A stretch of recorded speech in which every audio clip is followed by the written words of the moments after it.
Hi, if you are finding that stress is suddenly a bigger issue during your menopause than you ever thought it would be, then this is the video for you. And today I'm joined by the amazing Clarissa Christensen. She is a menopause coach and mentor, and she specializes in stress and mindfulness. So we're very lucky that Clarissa is with us today. She is an expert in the field. So hello, Clarissa. Hello, Kate. I'm really happy to be here talking about stress, someone who's experienced a lot of stress. And I see that, as you said, in a lot of women going through menopause. It's a big issue and sometimes one that we don't talk enough about. I completely agree. It gets a bad press, especially in business. And it is often demeaned and in some way sidelined, but stress can be extremely damaging. So why, Clarissa, is stress such a big issue during menopause? Well, quite frankly, it's the changes in our hormones. Progesterone is a soothing, calming hormone that buffers our bodies against stress. That plummets like a stone during perimenopause and beyond, down to very low maintenance levels. And estrogen as well. The fluctuation, decline in estrogen will impact the brain centers, particularly places like the amygdala, which is your little fire up part of your brain that sets the stress off or not. And so when we don't have the protective effects, we feel the effects of stress much more. And stress symptoms look just like perimenopause symptoms. So, if you held a mirror up, they'd be dialing each other up back and forth. And it's really, really, terrifying in some ways. Yeah, they kind of somehow amplify each other, don't they? So you seem to go up through the stress levels very, very quickly. Yes. For all the reasons that you're saying, because your progesterone plummets and you're unable to manage that stress anymore, you actually have to consciously take action in order to manage it, whereas before you might have been able to smooth it over or cope more easily. Suddenly at this point in your life, you need to consciously take action. Yeah, you need to actually build stress resiliency, and you have to build what is now being talked about as this sort of capacity, the bandwidth, as I call it. You need to work on that, because that doesn't come naturally anymore. That's a great term, and I'm going to use that. That's very, very, very, very good. So during menopause, with all that going on, what's the impact of stress? Well, it's just like lots of our perimenopause symptoms. Stress will make you put on weight. It will make your blood sugar regulation to be much harder and have you heading for the biscuit tin faster than you can imagine, because your body's craving, the brain is saying to me, I need feeding, and sugar is the fastest way there. It means that we don't sleep, which we've talked about in our other videos. It affects our mood, and stress can make us not only anxious, but can lead to depression. There is a very clear link that these byproducts of stress can actually cross your blood-brain barrier and impact you. And if we're already predisposed to being mildly distressed or depressed, then this is not the space to be in. We don't want to have our moods more impacted. Yeah, this is a really complex and very delicate space, isn't it? This is our body. This is the point at which we're recognizing that fine balance that we've spent our lives in, so our adult lives in, is suddenly been turned on its head with all those kind of fine balancing activities that our body did as we went through our cycle every month. And we had, days when we weren't feeling great and other days when we might have been feeling a bit upset about things.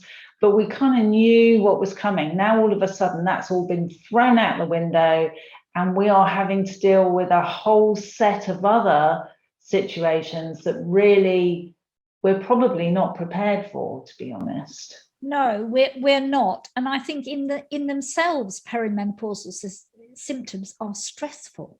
So stress on stress is not a great place for us to be in the short term or the long term. No. So what can we do to help ourselves? So I think have a stress strategy. So it's no point overall, there is no point in saying, well, I think I'll meditate a bit here or do a bit there. You have to have a clear strategy. And that it means that we have to look at the things that we can maybe avoid in our life, let go. What could you let go of? I don't mean sort of let go in a frittery sort of sense, but what could you stop doing, do less of, delegate to somebody else to do? A lot of our stress is because we don't have no as a complete sentence in our lives. We say yes, and we've said yes because women are incredibly accommodating. We have to stop doing that. We have to have different boundaries. So learning those things is the number one thing, because we're going to reduce the amount of stuff in general that we're juggling at this time of life. I think that if you combine that with the fact that as our estrogen starts to diminish and sort of return to that prepubescent kind of level, we equally at some level are starting to think actually what I want is far more important. So we've got that tussle, haven't we, that we're dealing with, where we're thinking actually no, what I want's really important. But my older behavior was that I always accommodated other people and I was prepared to help out and do what was needed. And it's the expectation of others that we will continue with that behavior, whereas somewhere deep inside of us, it's going, actually, no, that's not. And part of that is our body trying to protect itself at that time. Yeah, absolutely. And I think that part of that letting go is learning psychological detachment, at learning to not from our thoughts and from our past behaviors, which served us, and they're very important. There are times when you need, and you have small children and aging parents where they need to come first, but we need to learn more detachment from that. So that is my number one tip. It's hard. It's not an easy or a natural thing for us to do, but we can learn the tools and the techniques to do that without being vile to other people. We can do it with compassion towards ourselves and to them. And I think that's a cornerstone of all of this, isn't it? Yeah, absolutely. So what else can we do, Clarissa? Sometimes we have to let be. We have to accept the things we cannot change, whether that's situations, our own body changing, and bring peace to that, and accept that some of these things are going to happen. And I think that is when we bring some space. This is I can't take on these things. Lots of things that we worry about are not ours to take on. Lots of the changes that we have are part of becoming an older woman. Accept them. Find ways. I love Russ Harris's books on acceptance. I think he's wonderful, Russ Harris. He's a very well-known psychologist. He's Australian. He's very funny as well, in the work he does. But a lot of what he says he's got a book called The Happiness Trap, and I would highly recommend anybody to read that book and just follow some of the things he says, because they're just good, solid ways to accept where we are, let go of all our worrying, work through these things, because those are things that we can manage them.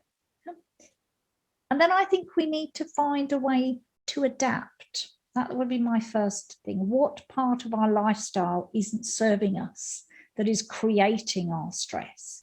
And in learning ways that help prevent stress. What we eat, how we move, how we sleep, and rest. Rest doesn't mean sleeping, having time to rest. Yeah. And making some space for that, and saying, right, I'm having quiet time, even if it's 10 minutes. It's very hard to do. Yeah. And sitting there quietly for 10 minutes, just not trying to do anything, is very beneficial.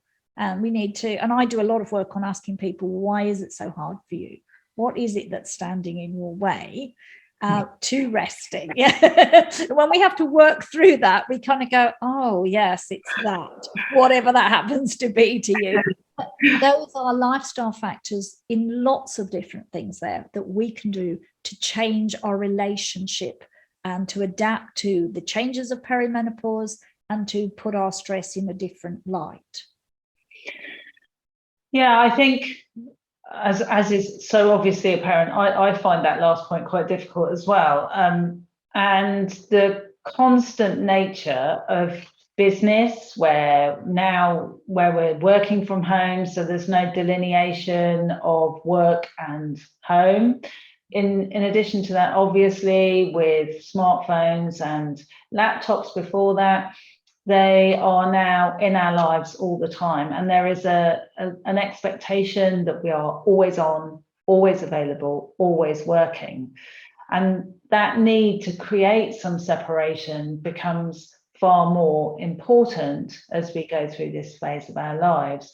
But learning to say, no, I can't, or no, I'm not going to, or not at the moment, but I will, whatever date, time that might be, is a skill that we as women have to learn. And I think, to be fair, men do to some degree. It's just that during perimenopause, it's far more pressing that we actually address these things.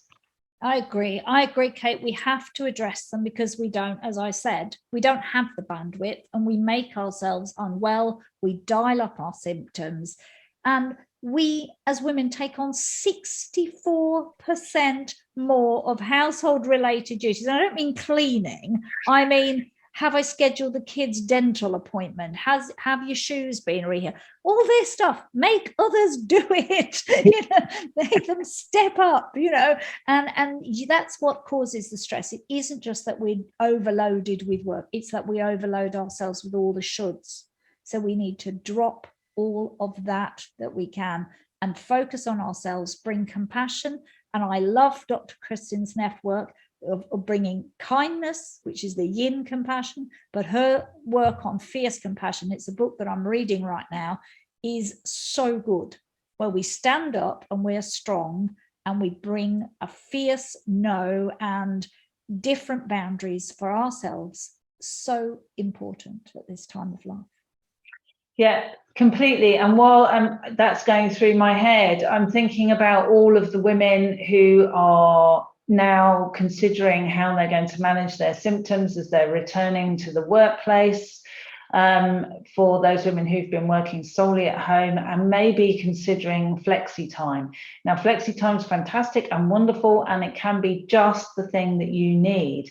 However, boundaries with flexi time are critical to be able to say, these are the hours that I'm working. So you may find that the mornings are more difficult for you or the afternoons are more difficult for you. So you shift your entire working day. This is not an opportunity for you to work longer and harder. This is a time for you to say, no, these are my boundaries. And things like that become incredibly critical. So yes, Clarissa, boundaries are so important. They're the most thing we can do. And I have a good mantra, and I say it's take a break before you break. Yeah. that is a good mantra for anybody, whether you're 20 or 60 and still 65, still working. But it is about having those really clear boundaries about yourself. And working from home, I think, can blur boundaries. Our life today is blurred. So yeah, we have to be deliberate about our strategies for managing stress. These can't be done ad hoc. And we need to learn them and embed them into our lives and have them on our to-do list. They are as important as the work that we the sort of work we do from a work base or our home work that we do for our families. They have to be there. Yeah, I agree with you wholeheartedly. And as Clarissa said at the very beginning of this video, perimenopausal symptoms or menopausal symptoms and stress symptoms often look identical.